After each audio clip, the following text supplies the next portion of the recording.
Top trade targets, man. Frank Saravalli's got his list out, and number one on the list, Bo Horvat, sitting at number one on the trade targets list right now. And Frank put out some teams just of note to maybe keep an eye on: Colorado, Boston, Edmonton, Detroit.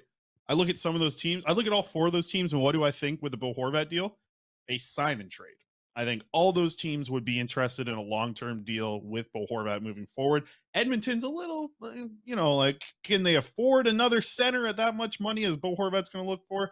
Maybe, but I tell you what, Bo Horvat playing with Connor McDavid, you got the two leading scorers in the league, and you got Leon Draisaitl, who's like top of the league for points as well. Like, that would be a ridiculous forward group if they added him there. But I think like Boston and Colorado and Detroit would love Bo Horvat long term.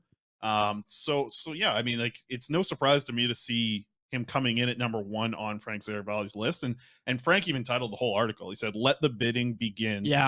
For Canucks captain Bo Horvat. I mean, and that's where we're at. He's number one on the trade targets list. Brock Boeser coming in at 16 on that list of 20 players. Luke Schenn, a noticeable miss from that list. Right. And I'm curious, I'm not reporting anything, but I'm curious if the Canucks internally are kind of looking at Luke Schenn and saying, hold on a second, if we're not going to get anything great in return for this guy, maybe we should just look at an extension. So I wonder if the Canucks are just trying to decide what they're going to do, and maybe it'll come down to the 11th hour, similar to how it did with Tyler Mott, right? Where the Canucks were like, maybe we can sign this guy, maybe we can sign this guy.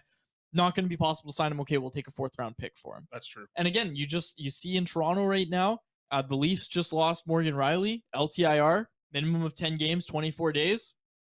Jake Muzzin's out too.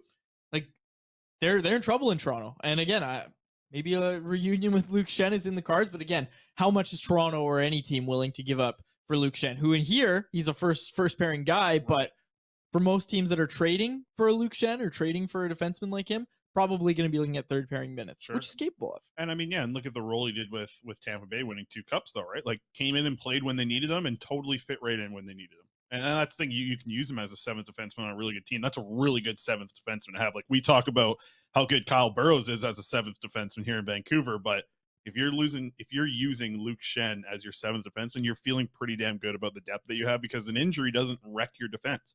Like, what happens if the Canucks lose a right shot defenseman? It sure gets wrecked pretty quick, right? Like, especially if it were to be Luke Schenn, which might happen in a trade. So we'll have to see what happens moving forward. But I think there is going to be significant value in Luke Schenn if he just continues to do what he's doing this year.